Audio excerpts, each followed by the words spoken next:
more a moto fu panga te hau tupu mei wangi au pono fakatau ko toa furori. Mo fakaukaure ko tarue ko la te kifo I pau tuku misi panga pefi ko ke mo o mai au kifo I tuku misi.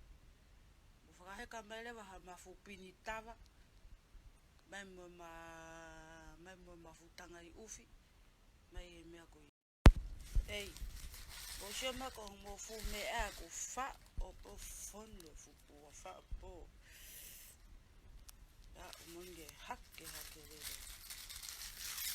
tangata va o le ai le tota fora que takai to oi aquí to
Así, cuando más ya no te quiero que te el teléfono todo. Ahí con yo con me la más ella en el check number, después el teléfono todo. Yo, pero acá está piloto. Oye, bueno.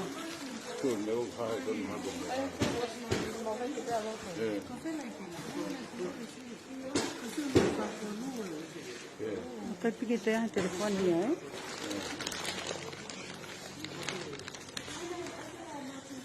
Justo mate esta telefonía.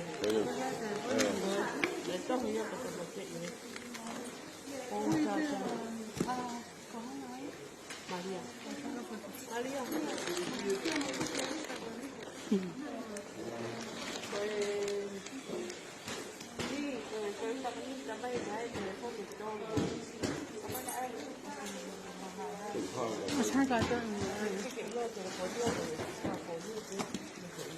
El teléfono está con iPhone, ¿no?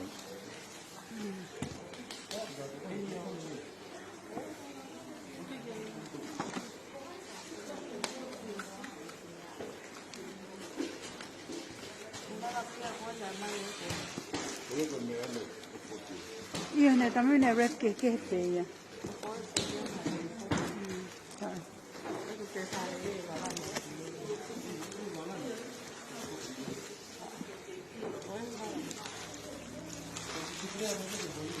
Buenas te cogía.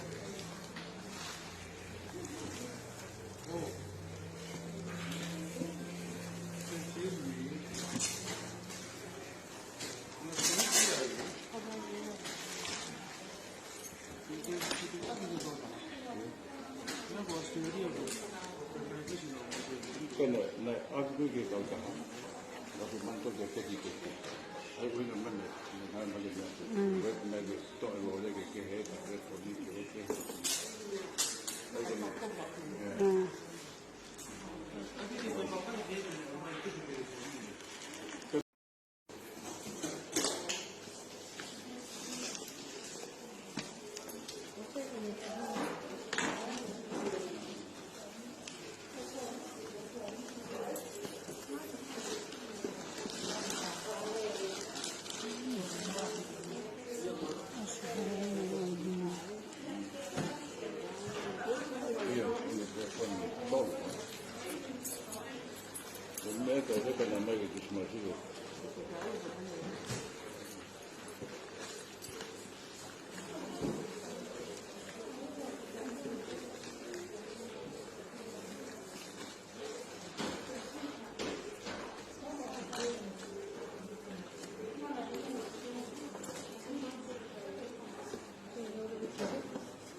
Hai kesa. Ova tako e.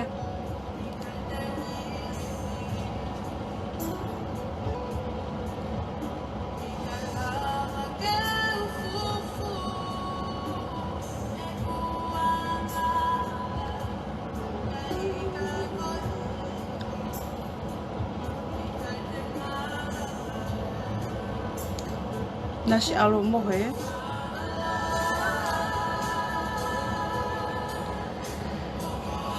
Okay, mahalo tau toko lahi wheunga tau tolue ke live atu ai na ku whakapaat pe whuki ane nai te humai o live ke o whakamamaala ka te mo tolu ai ni ihi koe na mo talawhili mai ihe e ku post kau ki e ku post kon koe ai whakamoimoi koe e ki palapalema koe na hoko koe ki he whakamoimoi koe e ku ongo matu'a Pea sai koe o kou lave'i pe o kui kai pe o kui kai ko au pe pea mo hoko family o hoko kiai ai palapalema koe ni tokolahi au pita kakaia o ku hoko kiai palapalema koe ni ai palapalema koe whekauaki koe pea mo whakamoimoi pea pehe ke ngahi uta koe ni koe na e o atu koe i he family koe pea mei mulini i he taimi koe na e ose koe ai taimi koe na hokai koe tsunami pea mo e puna koe ai pā koe ai mungafi he ka te u talatala no atu pe i he pōni o whakawhekauaki pe pea mo e ki i whakamoimoi koe ia e ku ongo mātua sai koe taimi koe na ma koe whamoimoi e ku ongo mātua na e ave ai whakamoimoi koe wike ua ia o December pena e osi guarantee mai pe e post koe a Australiani he kai ke nau palomesi mai e au ai whakamoimoi ki Tonga wheunga tonu pea mo Christmas.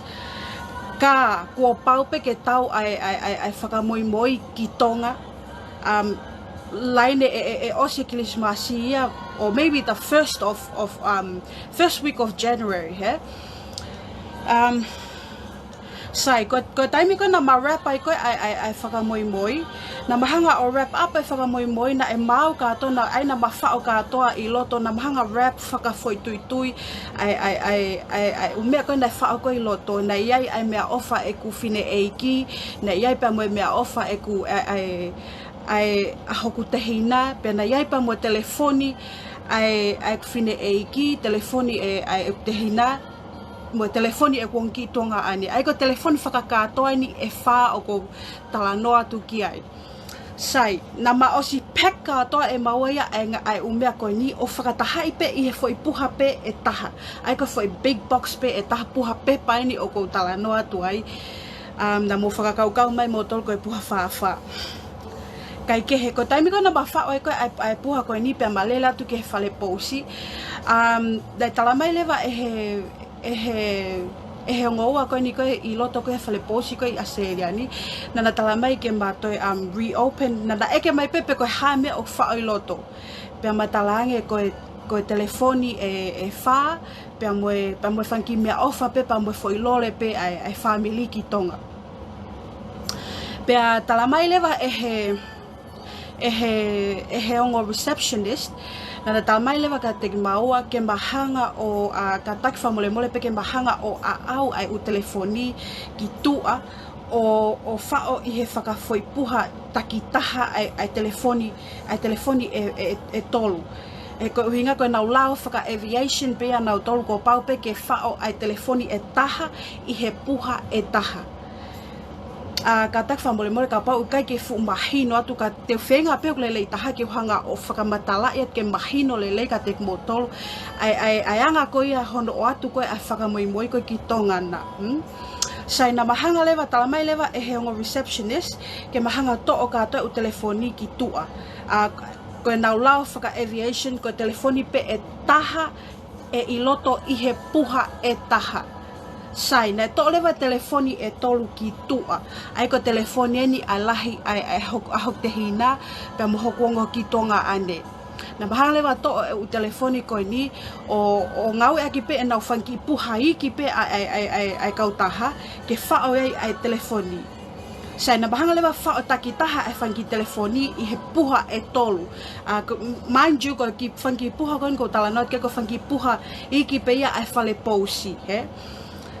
Na mahanga lewa fa'o ka toa ai foi telefoni e tolu ko ni I he puha e tolu. Pea koe telefoni pe e kufine eiki, nai kei whao I loto I he puha lahi.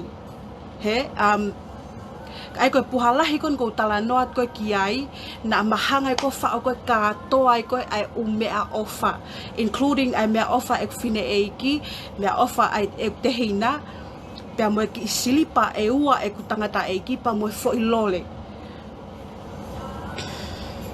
Pea moe pa moe ai koe foi ko puha lahi kon sorry te whainga peke mahino atu tino ko puha ko ini ko tala no ke Fakamoimoi aina maalo atu me puha ko ini ki he fale pousi ko ma osi fa e ma peka to e ma ia I loto'i ai telefoni ko ni ko e fa ai ko telefonia e fine eiki telefoni e tehina pa mo telefoni e kuongo ki Tonga ane count them all together ko foi telefoni e fa na ba fa I loto I he puha lahi ko ini tanaki ki ai pa mo umea ofa ai na kofu umea ofa na kofu lele au pite umea ofa fa taha pa mo silipa e ku tangata eiki pa mo na ki fo I lole. Sai ko tango na ma ko ke fale pousi tala mai lewa e nau tolu he ongo receptionist ke ma o ko kai ke ngofua ke fa'o ha telefoni e ua I he puha e taha.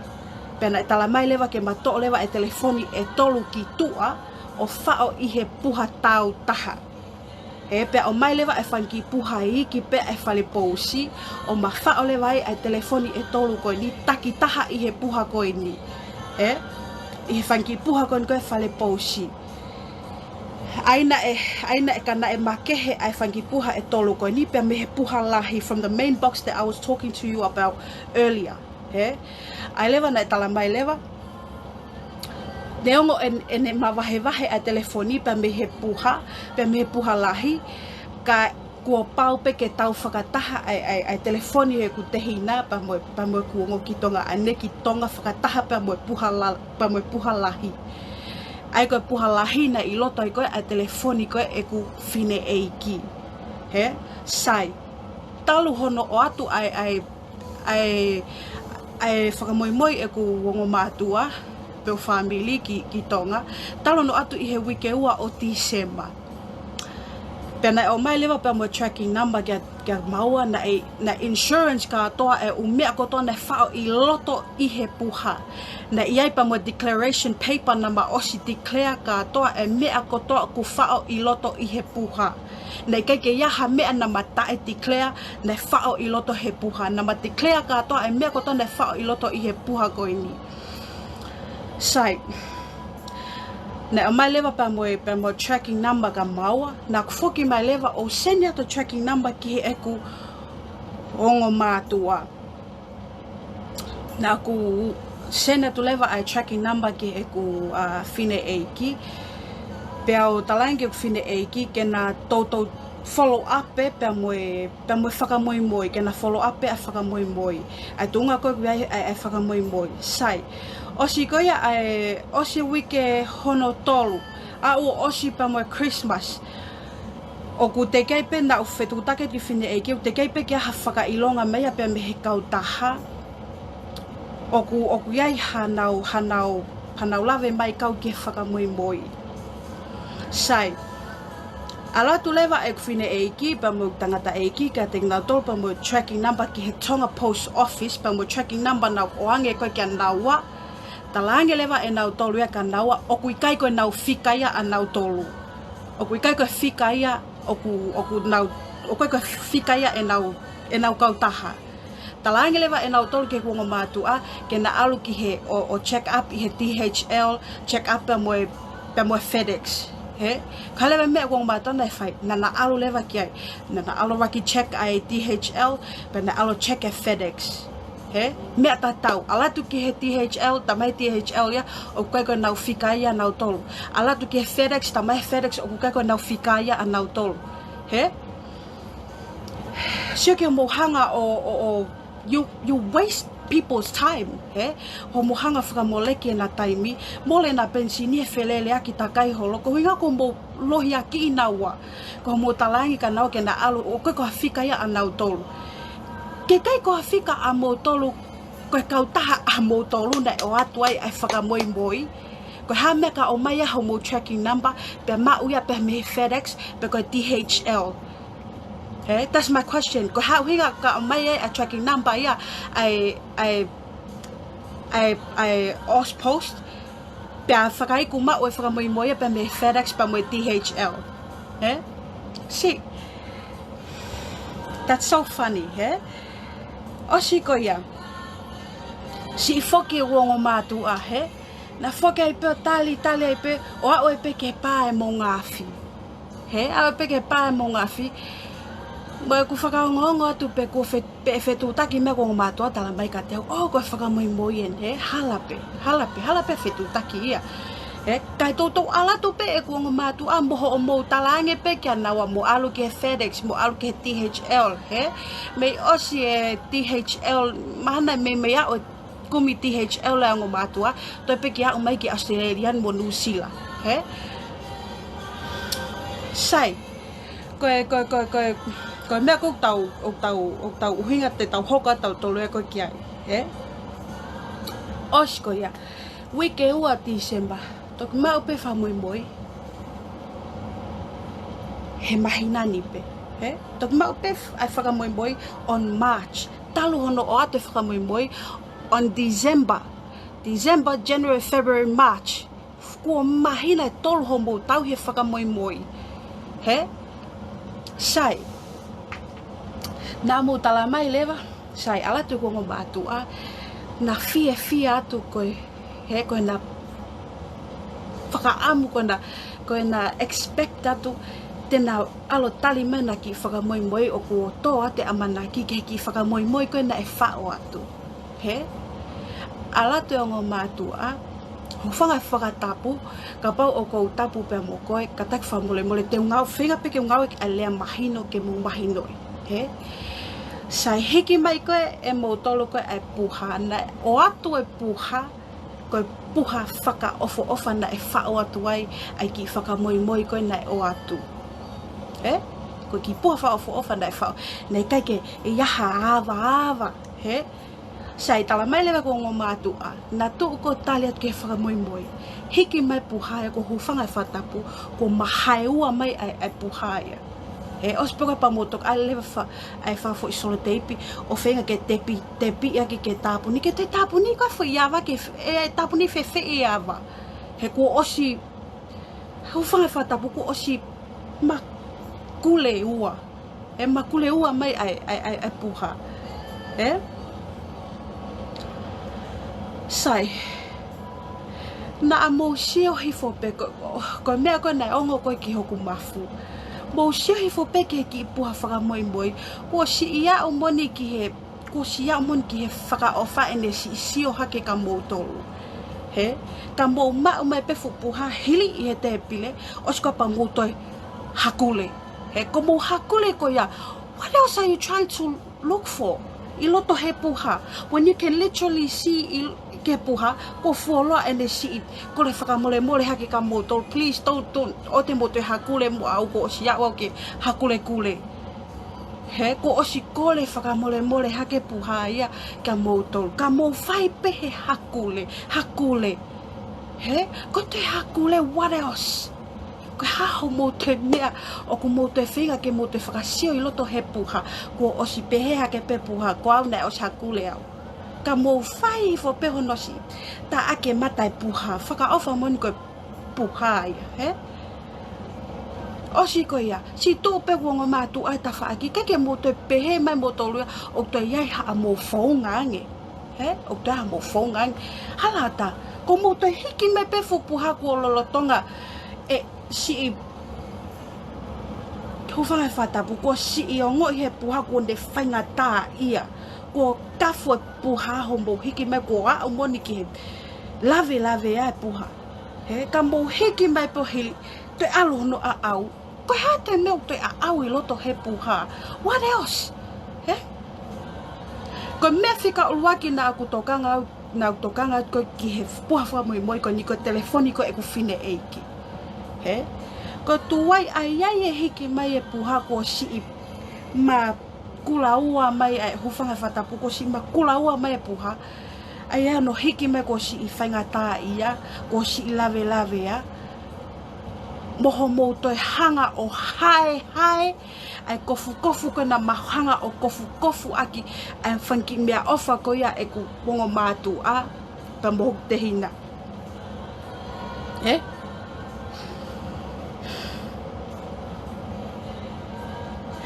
Kombo hanga hai mai ai whanki pepa ko ni o whao mai loto'i he puha ko ni o angia mo whao mai a puha veve ne atu mau puha ne atu Fakamoimoi ki mea o whai family ne o atu whakalelei ne matotongi paanga ko ki silini ne o atu paanga ko ne totongi ake Fakamoimoi ko ni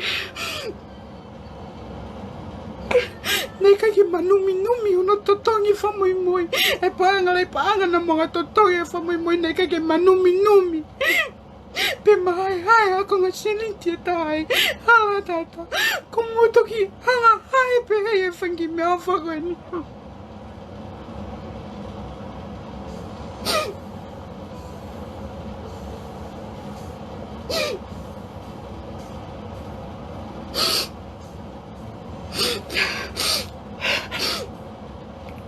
mutoki hanga hai pe e fangi kofu ko ni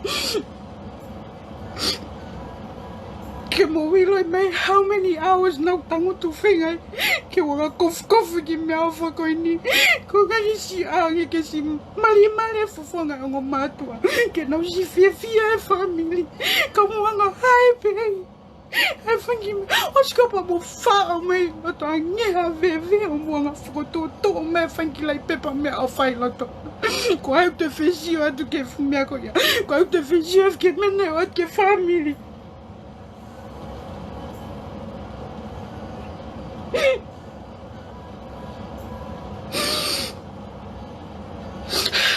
Homohanga pau si pe e Fakamoimoi family. Homohanga pau si pe o mauiwi. Oskoia, keke mo fihanga hai atata pe mo nau ki Fakamoimoi kamoto to'o kamoto Kaiha'A mi loto mi yan.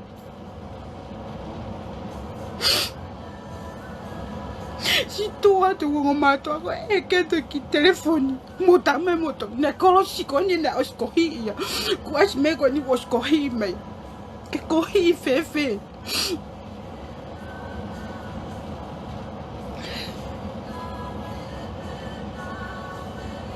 ke kohi fefe na ne os declare me ko to he na fu atu ai Fakamoimoi pe me Australia ni o kai ko mo hanga ia o kaiha'asi telefoni o kai ke mau tokanga o kai ke tokanga o ke telefoni ko mea ko tokanga o ke ko mo whaihala ko mo kaiha'a ko mo kaka ko mea ko tokanga o ki ai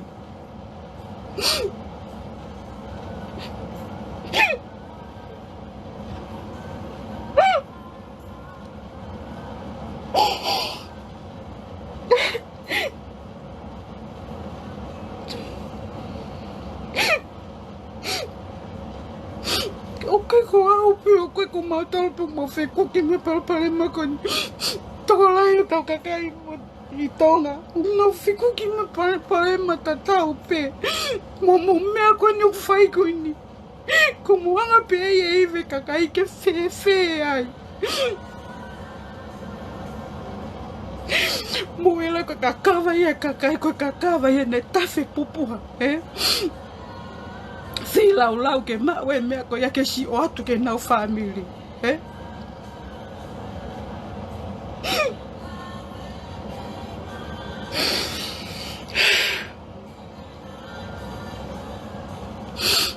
osko ia hala ke mo te iahamu me I mata I whakatomala ke pehe pe mo sisio hake ha ki ngo mātua se na tuo eka te telefoni pe mo ohangi aha tari pe mo talanga o koe whaunga e taha koe o mai e pepa fomu ke na whakamooni pe na whakafonu ke na claim aki ai insurance koe ai koloa koe kumole he ka kumo o sianga pe foke mo toka uhinga koe o kumo pehea ko hunga ke muhanga o ke mo get away easily pe mo tole pa mo mea kona o kufai he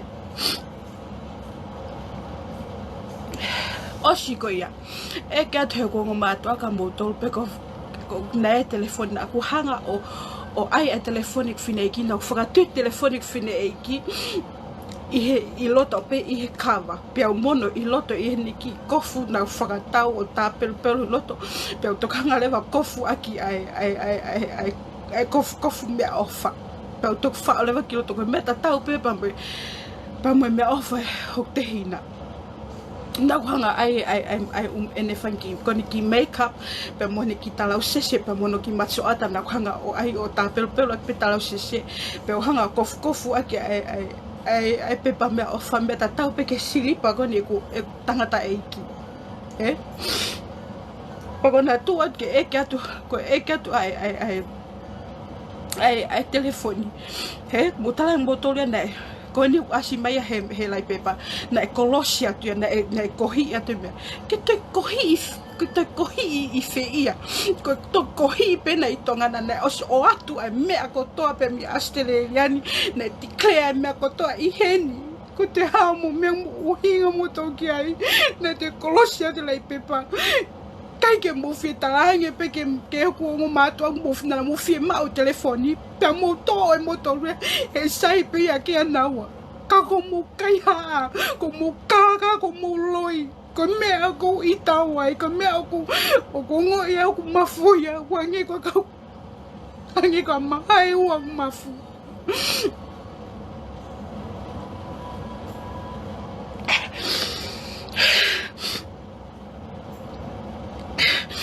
Kapau bena mo fie ma o ki motu I telefoni pa mo le ape ki ngo matua talan kana si tu pe mo sio atu pe ka mo fai pe mo tole talangi na ke ia ndeke ke a telefoni pa ko nyenda han ke mo oangi ai tali ko whakawhie mari e hala ata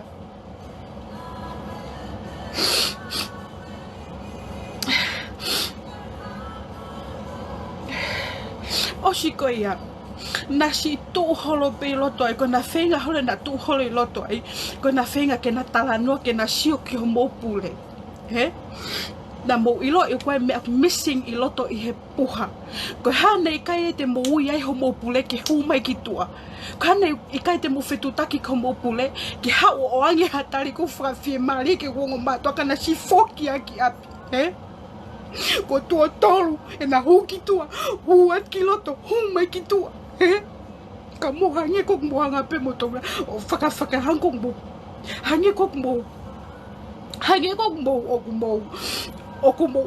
o kumo fie matai a ahu he o mo mea ko ne fai he Hako mo whakasio ke hepe mo tole me si whenga holo ko matua ke ilo pe ko hape ko alo ki whe a kakawan e na whanau he hala kia mea ia ongo ko mo loto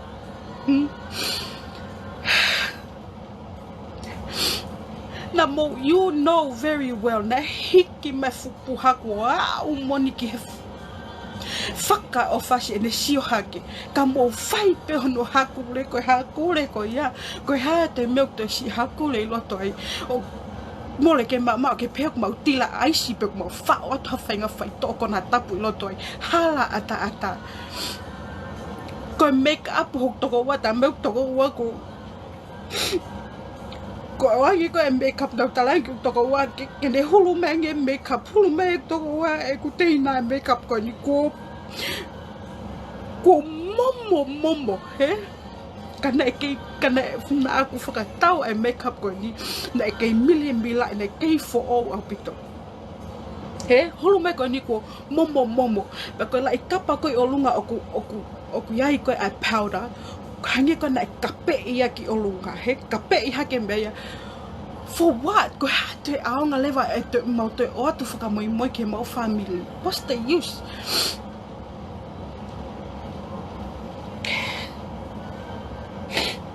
Ko tua taha pene tau. Ai o atu mau whenga ke o atu ki mea leleng. Ke lomi ai e wongo matu'a. Ke muanga elo I mai ai Ngaue mau whakahoko e ni. Ai mei piko hoto tuahe alo Ngaue. Ko si whenga I ha mea ke si awe ki Tonga ke family Tonga. Ke nau si fia ai.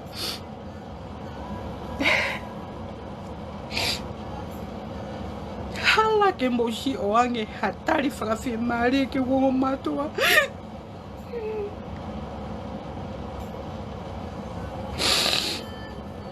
Kona I whare, kona I tua, kona I whare.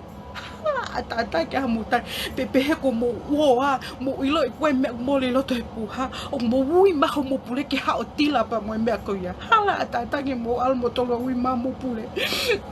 Ka mo whakahanga ke he olo pe. He hala ata mo whakahanga ke he pe mo tolo mi ai.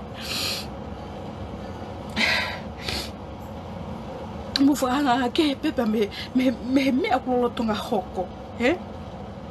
Si foke pe wongo matua. Foke pe mo puha ko puha veve o singa. O puha tana ki anga veve atagu na foki mo ia. He?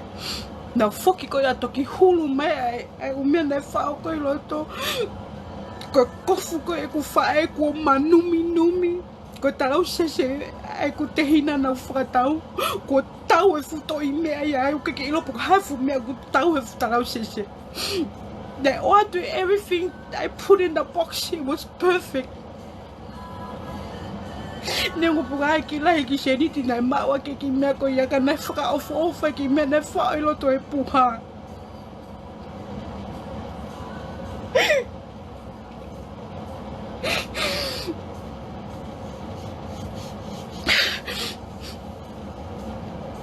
Kumo o sianga ki peia e motor.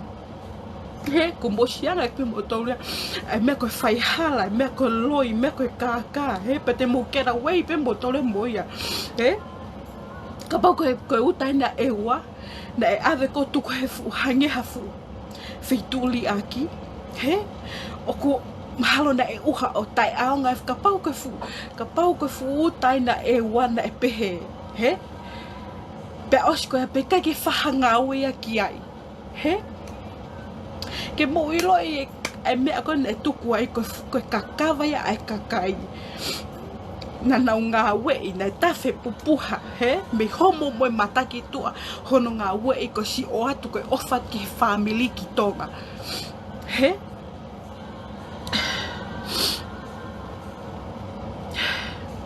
Osko ia. He, koe mea koe na koe kau koe ki he mea koe ni koe a ewa.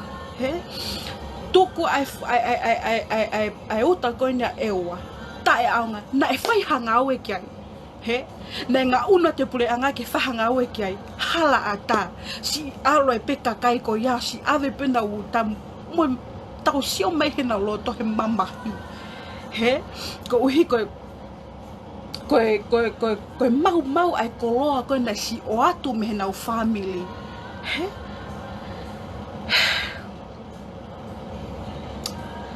Hala ata ke mo tuhake ke mo whai ha Ngāue kau ke uta ai kakai ke mo ilo I koe kakawa na e tō koe uhi ke o atu e nau ofa ke faka'au atu e nau ofa ke nau family.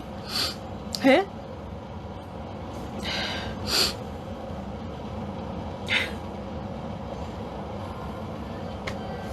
Oku tangi oku tangi oku ke tangi oku hinga ko just because of my family. Eh?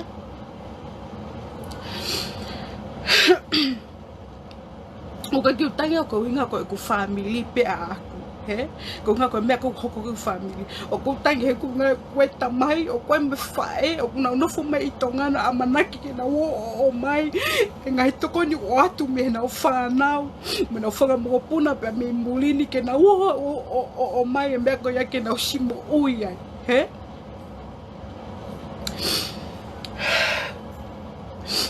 he kuongo ya ke hoku loto e te sioloto tu ke he fofonga e tamai mo fae ko kui unda si amanaki mai ke na wo si o mai ai tokoni o atu me na ufana he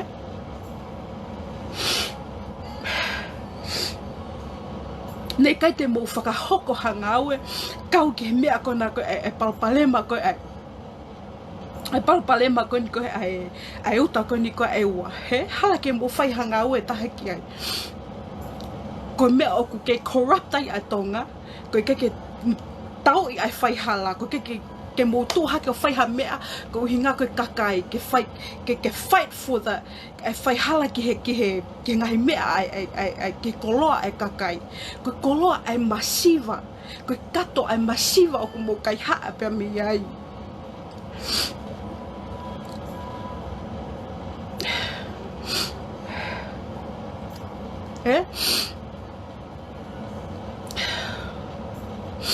foke pe e ku sai te foke pe ke e ku te base pe e ku e tala no ko faka'oaki ko pe mo e mau Fakamoimoi ko e family he na foke pe ko mba to ki api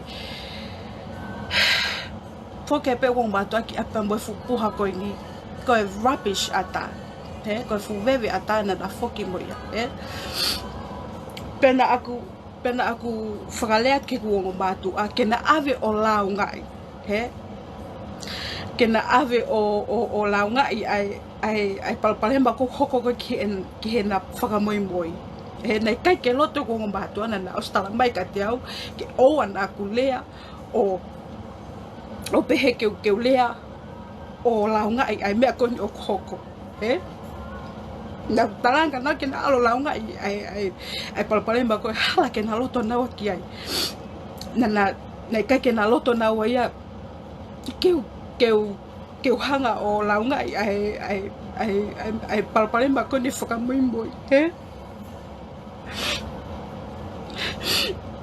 mo sho ki homo tai ofa he ke fai homo kovi ka Fakamole ipe mo tolu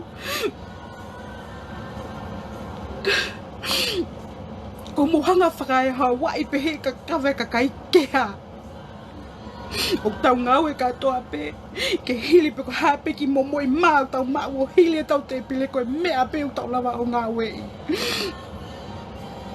mea pe tau lava o mau fie mali e pe mo ui he foke pe ko matua mo ke na ilo na waya hamea ko talan kana mo alo o launga e me ko ni hoko ne hala ke na fi launga e na me ko ni hala ke na fi ana o launga e mo ka taha na faile va e ku feinga pe i hen o feinga ki he post office kan ka i hen ni ke main branch o ma una to pe talano fra talano ngi ki he palangi ko ni kau ki he mea ko ni ko na e hoko ko palpalemba ko na hoko ko ki Fakamoimoi he matala no pa mo e palangi ko ni petala mai palangi ko ni ka te au ko taimi ko o ku fruai ai Fakamoimoi pe mi Australia ni o ku kai ke te hanau kaunga nau tolu ka pau e mole ha mea he ko os i Tonga ko mea ko ku mole ko pe me puha ko me aya palpalemba ya a Tonga he ko palpalemba le vai a Tonga e mole ko me loto he puha he na i kai ke te ha me aya na e mole pe na ke ha me na to i loto he puha he taimi ko na o ato i pe me he ni na ke ha me na to o pe me ai he na ke ha na ko foi me pe na fakatonton me na fe ma ko ke to o telefoni o ai i he takta puha e takitaha he ko telefoni e fa na fa o i loto pe to le e telefoni tolu ki to ai ko na talambai o fe ma u ya ke ko na lau fra aviation ko telefoni pe taha i loto i he puha taha Pena o si fru watu leva ai utaia pe mi Australian. Ko mo tolu ko na Ngāue ko i Tonga. Ko mole ai uta ko mo tolu. It's you guys. He kai te tuku aki ha toko tahai. Na o stala mai pe tamaka te au. Ko ne fru ko ai post pe mi Australian i ki Tonga. Ko ne mole ha mea ko Tonga ia. Ko tai me e tuhuai ai mea ai mole ai mea ki Tonga. Ke kau Ngāue ko i Tonga. Pea kore whamama te lewa ke tamako ni. Nau whakamatalangi kei mea ko ne hoko ko ki he puha whamoimoi ko ne ave. Nau whakamatalangi kei pa ne tala mai lewa kau. Oku i kai ki ne mawhai ana ke nau ke lawa o ala tu ki he mea ko na kui Tonga. Kana ne tala mai kau te nawa transfer au ki he wagon ka international post. Ko nau tolo te nau lawa whai koe ai Ngāue, he? Pe hanga lewa he tamako ni transfer au ki he international post ko Australia ni. O whakatala noa nge lewa ki he tama e mea koe nai hoko. Pena te tala mai pe he tama e whonga ta tau pe ka te au. Ne tala mai he tamako ni ka te au. Kapau na e mole ha mea pe he Fakamoimoi. O totonu ke hanga he kuongo matu'a o ai ke ilo e he kau Ngāue kona koe ai Tonga Post. O ho vale ai tama i he ku talangi ki ai. Na o talangi e he kuongo matu'a. O koe telefoni o ku mole me he Fakamoimoi. Na o vale lahi tama na au talangi ki ai. Na o talangi e he kuongo matu'a. Kia nau tolu o koe ai telefoni o ku mole i loto'i he puha. Pe tala mai lewa he tama ka teo koe hae nau tari. Pe talangi lewa ke tama nau talangi nau tolu ia. O na ke kia ha telefoni loto ai pene o skohi iangi ai telefoni ai pepa. Ne tala mai he tama ko ni tali. Tali he tama ko ni ka teo tama he tama ko ni kau. That's odd. That's odd. O ke toton ke hoko mea koe na. Especially i he post.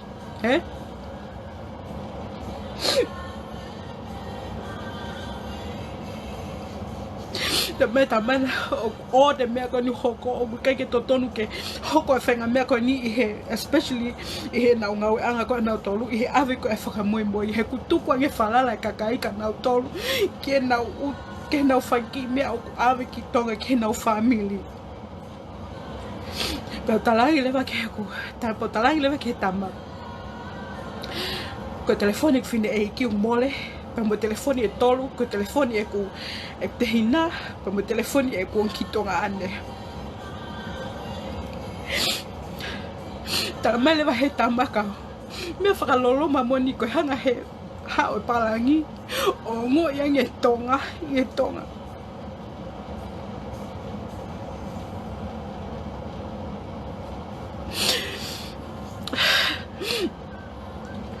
Pe tala mai lewa he palangi ka te au.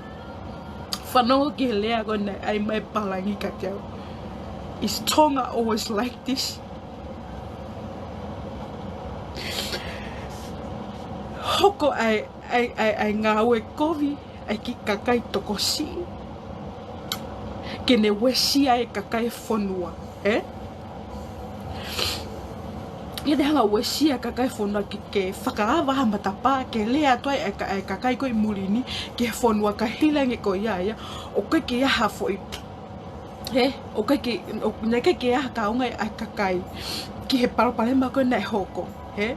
Ko mou tolu pea kakai whai hala ko Ngāue koe loto he Ngāue anga. Kakai ka mo kaiha'a ko mo Ngāue i loto i he Ngāue anga. Ko mou tolu pea.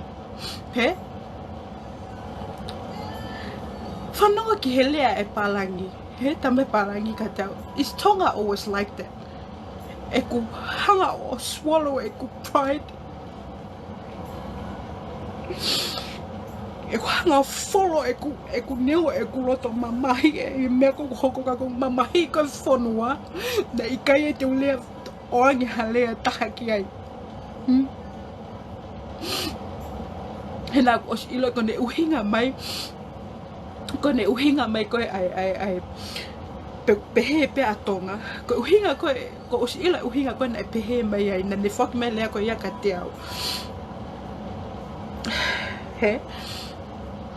Hange ne hanga o criticize a Tonga. He hange ne hanga tala mai ko Tonga ko whanua kaihaha'a. He nei kai ke te whaki hafo I lea ta. Nā ku whakalongolong ka hanga o follow e ku mamahi. Kau tō hake ko ofa whanua. O I kai e ko te ulea ko talaing ha mea ke tama. He? Tala mai lewa he tama ko mea lewa ko te hoka tu ko ki ai. Tene haka o send mai a email ka te au. Tene nga send mai email I ka au. Ke whakahoko ake fu I launga. Ko toenga koe o Ngaue, he kai kia hau kaunga kai, te tu ke tafa aki, te nau whai nau tole Ngaue, ke nau trace, ai whai tu unai awe holo kai, ai Fakamoimoi. He?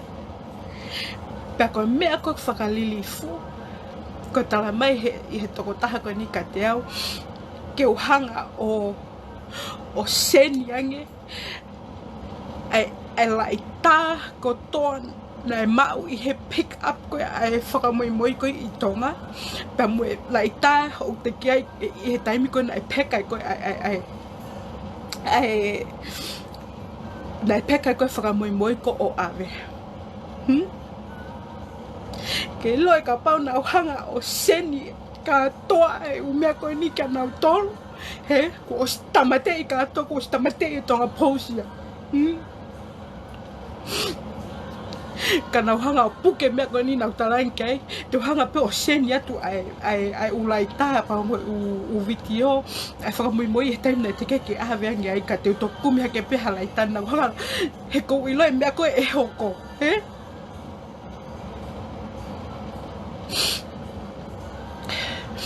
Hala koe mea nau tali mai ki ai, ke u seni ange, ai ngahi video koe nau hanga post koe on Facebook, koe mea nau tali mai ki ai, ke u seni ange ai u video koe ia. Ka Kapau e seni pia tamatei ai Potungaue koe ni temou sio o kumi Ngaue ki whe ia. He, o ofat mautolu ia kau kake mohanga mautolu tokai mai mautolu.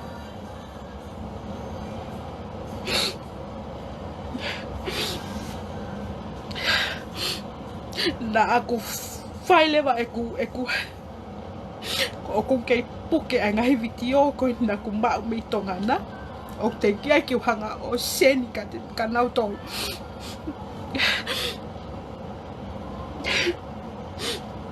ko mea nau tali mai ki ai ko ku seni atu pe ai u vitio ko ni ko ne finishi ya ko ne TN ya Tonga posi tongana kana puke u video ko ni pena aku message atu na mo Kātaki whamurimo na mo pehe ko whi mata mua kana aku message atu ki he e palemia o Tonga na aku message atu pena aku seni atu ka topa mo u evidence ko na u lai tā ko na I he e ku pausi na aku seni atu ki ai na aku mo atu e ku kole atu ki ai na aku toi sene atu pa mo tohi kia Viliami waskela atu na aku toi sene atu pa mo tohi ki ai na e toko taha na e whakawhitu taki mai ka te au na ne hanga o seni ai mea ko na e hoko na ne seni ki he kia moeaki na ne seni kia moeaki ai ku post o kole ai tokoni, he? Ke whai maha tokoni ki ai. Pa koe, o kou whakamalo atu ki he toko taha ko ia na ne hanga o si faka'au atu ku post koe ni kia moeaki. Ka koe tali nei o mai e moeaki, na I kai ke fu whakawhiemalie ia ki a te au. He nei kai ke fu whakawhiemalie ka te au, he koe mea na tala mai e moeaki, na talaingi e moeaki. O totonu peke mamahi noi, he koe uhi ngā, o ku pau ke nau check ko ngā koe hu atu ai whai to kona tapu. He? Te mousi hakule mo toluia ai uta ai masiva koe whakasio whai to kona tapu.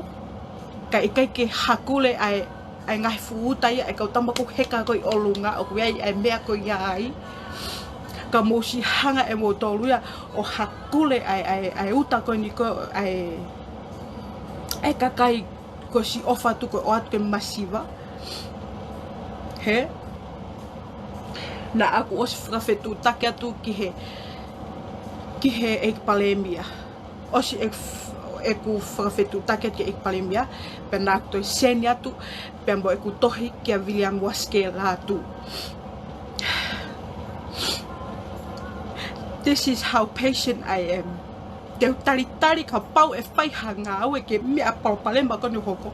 O kui kai koe palpalema pe a aku mo ek family. O ko whemau ke wha Ngāue ke palpalema. Tatau pe ai kakai o ku nau si fou i mea tatau o ko whemau ke wha Ngāue ki ai. O kai ko whemau ke sio kita. Koe Ngāue pe koe ngai ke sio koe ngai ko ek family. Ke mo whai hamea koe ngai ko ek family. Koe palpalema koni koe nai hoko ko ek family i kai. O ko whemau ke wha Ngāue. Ki kakai ko tona ia palpale matatau.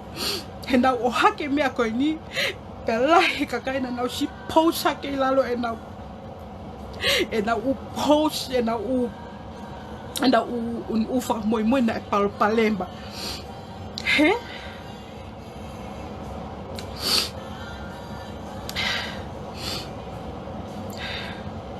O kui kai ke o whemau e au ia, ko ngā ke mou tok whai fo i move, ko uhinga ko au, ko palpalema a aku, boi palpalema ko ai ko family, ai Fakamoimoi ko family, o ko whemau ke whai mea ko ni ke mou fight for the right of the people, ko uhinga ko ke mohanga o tau i ai whai hala, ke tuha ke ataha ke whai hala, ke ta ofi o se whai hala, pa mo kaiha'a mono faka'au e Hawaii, ai iwe kakai, ko mea o ko whemau ia, that's what I want.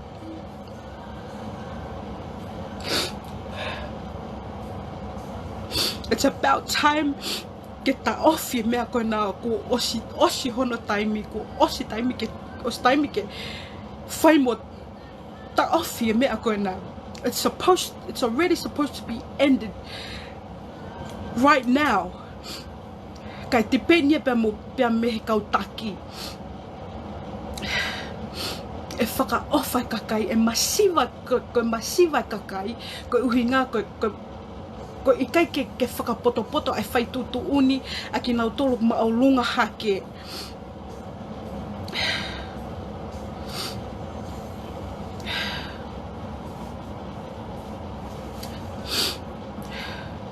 Na aku toi tali atu ai tohi ai toko taha koni kona ni hanga o seni e pousi kia moe aki.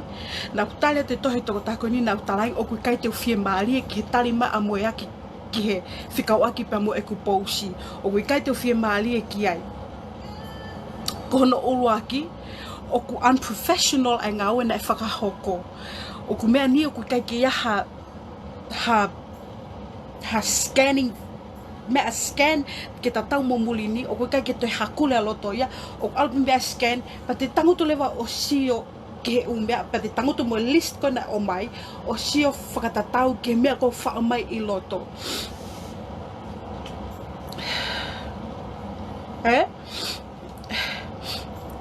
Ka mo ka hange ku mo hanga o hange nai o ku ke hanga o fakatonuhia whenke fakatonuhia ai whai hala. Ikai au piton, that's not in my book. Neongo e ko au ko ta ua whaen. Neongo e ku KCE, neongo o ko kei tau si, ka o ko whenke u loto lahi, ko whenke u puke u loto lahi, ke u tuhake, not just for my family, but for people. O ko kei ai palpale matatau. Ko tau ene whiha ko whita kai mai ka kai pa mo whenga mea koe ni wanga whakapapeliane, ho mo mea whai. Tau ene whiha si nau whita kai mai mo he mo kei whai pe mea koe ia. Mo kei whai pe si ono whakaeha wai si ono hivi. Ko mo whai ko whai ke tau ki whei, ke whakatau ki whei ia. Mo mea whai.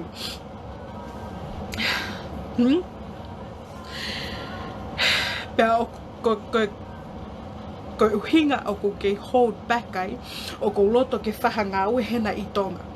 Whahangāue mai ka kai ko o palopalema e na huta. O palopalema ai ofa o atu pa mi mulini ke na o family ki Tonga. O ko whemau ke mo whahangāue ke mo tu Hake for the people. Nei kai ke uhinga no fili mo to he kakai ke mo alpo sit I loto on just like oh relax, time relax. No. Nei uhinga no fili mo to le kakai ke mo alu ke mo tu Hake for them.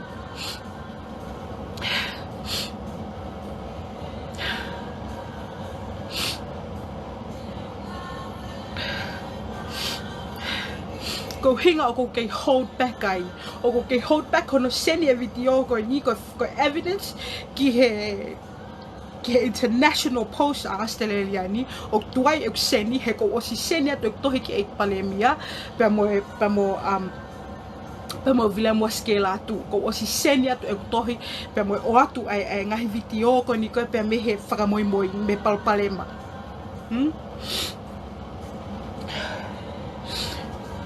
Ko mo one lau whelau e pae mo Ngaahi pe mo hoko tsunami ko uhinga ko whainga whaihala ko ni mo whaikovi ko ni ko I Tonga. Ka koe ki whalukunga ka kaiha'asi toko si o kuna whainga ulungaanga ko ni o si fuahi ai pe pa mo innocent people.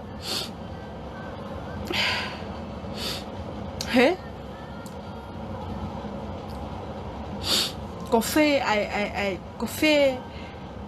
ai lau nai ko Tonga ko whanua nai tuku kilangi.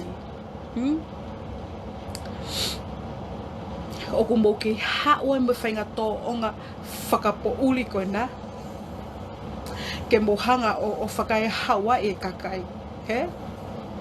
Nengo e ku KCE I will not back down me he mea ko ni he kai te pelu au ka hata. He kai te tukuroro ka lewa ko tuha ka taha ki ne whaihangāue ki whaihala ko ni ke utai ka kai.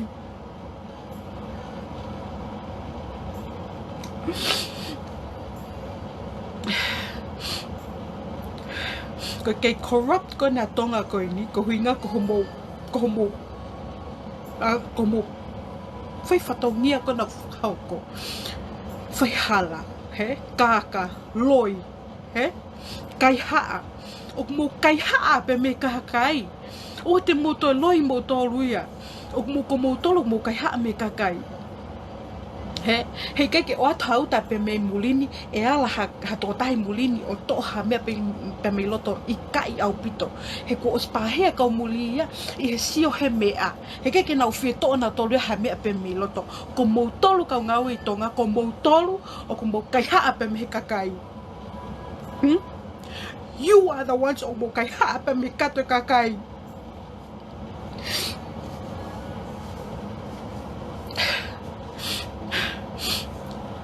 Ko mo tolu o ko mo kaiha'a pe me kato e masiva ke pehe pe au mo to o mo whao e mea ko mo kato mo halaia hala ata o ke mo to mo halaia I mo whao e mea pe me kato e masiva.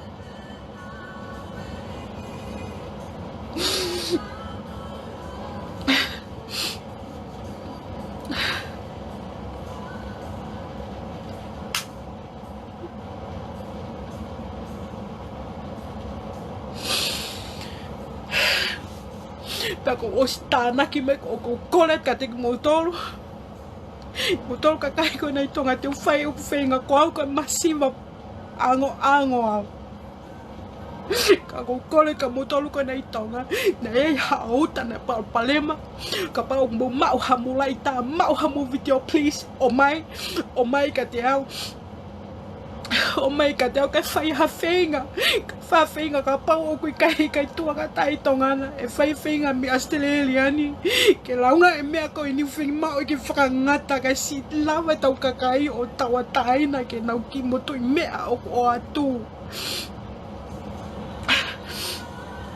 We can't go on like this.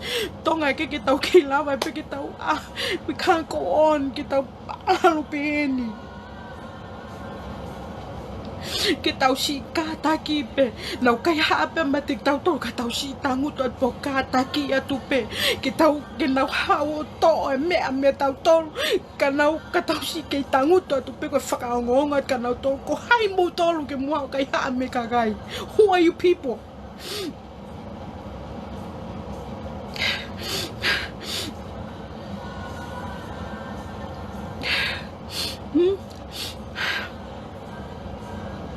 Hei kai au pito, hei kai au pito.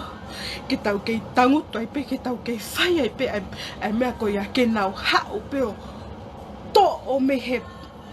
He ke nau to pe nau to wate wan pa nau to he. To pa ospo ko pa ai mai mo nau fo i lau o pe he. Mo ni pe kastomu ia ko ina ke to hanau ki mea ke mo ni i fe ia. Pe ka pau mo to pa mo ki to whakafuafua. O ku mo to ke mo tole tae ofa o ku mo ko mo to ko lahi o ku kai ke ui ia ko to he o ku ia ko kaiha'a.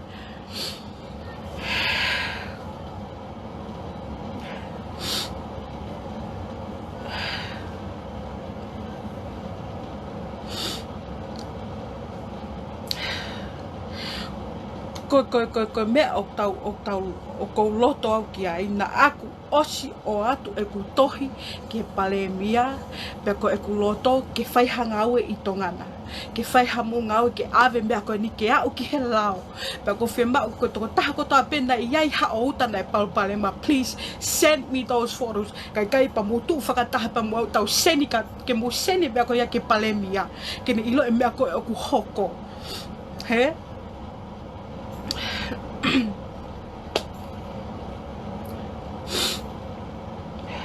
Ko tangi o ku kai ke tangi au ia ko pehe o ko wongo ko tangi ko nga ko mole ai ko loa ko ni ko e ko matu'a i kai au pito ko e ku tangi ko uhi e ku kai ko e ku wongo matu'a pe nai fai me ai kaiha'a ka ko kai toko lahi ko fai me ai pa ko os fo loa ta ho mo kaiha'a. Mo kaiha'a pa me kate kakai. Os foloa os toton ke put an end ke mea ko ni o mo fakahoko. Ko mo tangutu mai Tonga ko na Tonga Post te tau alu tau tol mo botol ke ngata anga hei kai ke to tuku hei kai ke tuku hei kai ke foia. Paka ala tu tatusia ha mea. Ko ngata anga ia whenga. Ka ko whenga ko ke tau e tau ai whaihala ko pau pe ke whenga ke tau i motong. Ko pau pe ke whenga ke o against motong.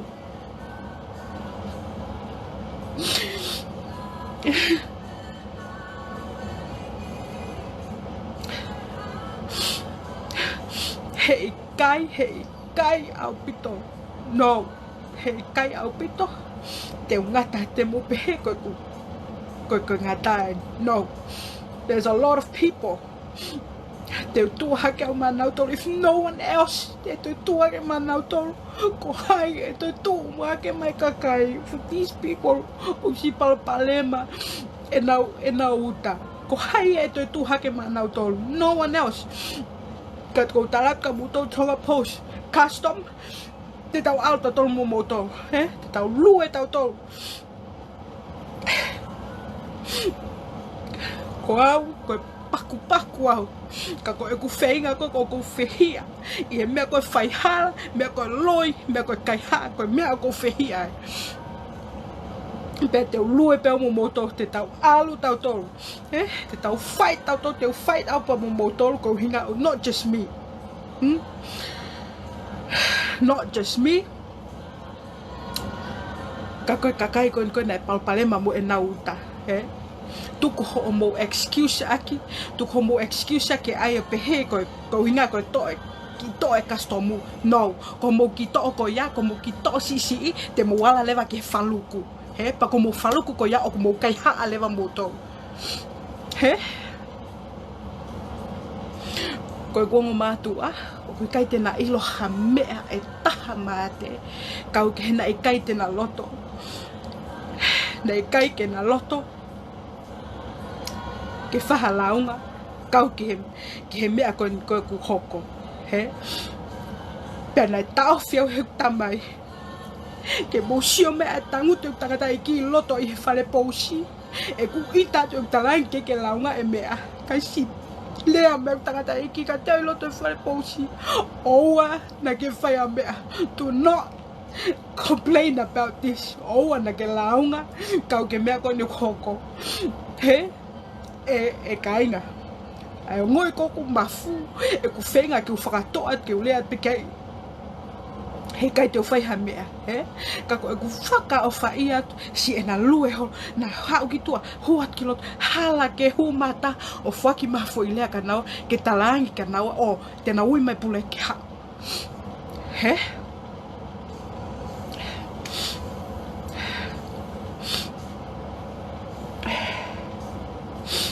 Pe o kai ke ilo he kuanga matu'a, e mea koe ni o kulolotonga o ko fight for them. He?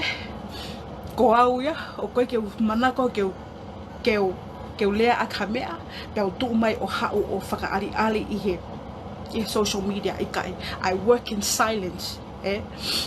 I work in silence. Pe kai iai ha aku foi I he mea kono ko whakahoko. Koe ngata angai. Ka koe tau I koe mo tolu koe I ho mo whai hala koe ni, pa mo kaiha'a pe me kakai. Te tau alu tau tolu, we're gonna keep going. Te tau lue pe e tuai mai ka kua pau pe ke serve justice ka mo tolu. Ke tuku aho mo hanga whakaheha wai a iwi kakai. He? Ke tuku aho mo hanga o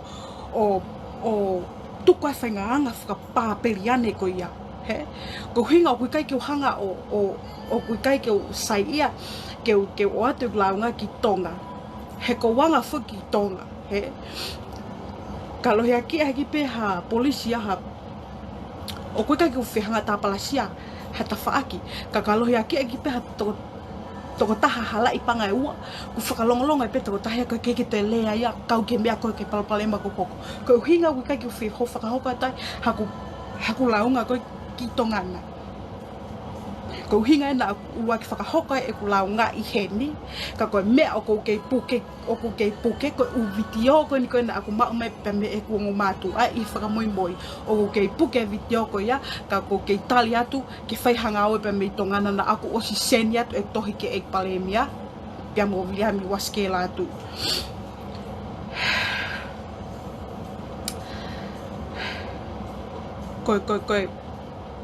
Koe mea lahi o ko whemau ke mamahi noi.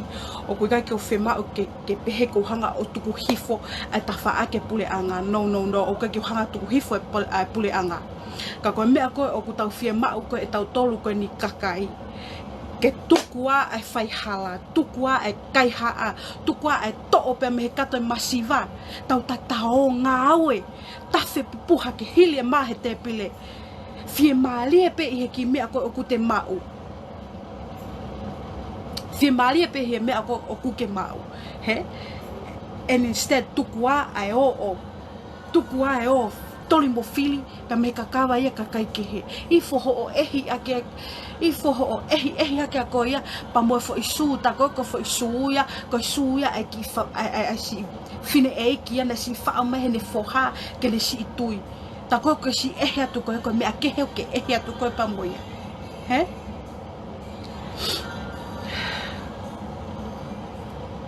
Peo whe whau ho o mō wongoi. Koe ha ho mō sense o mō wongoi ho o mō ala o to'o.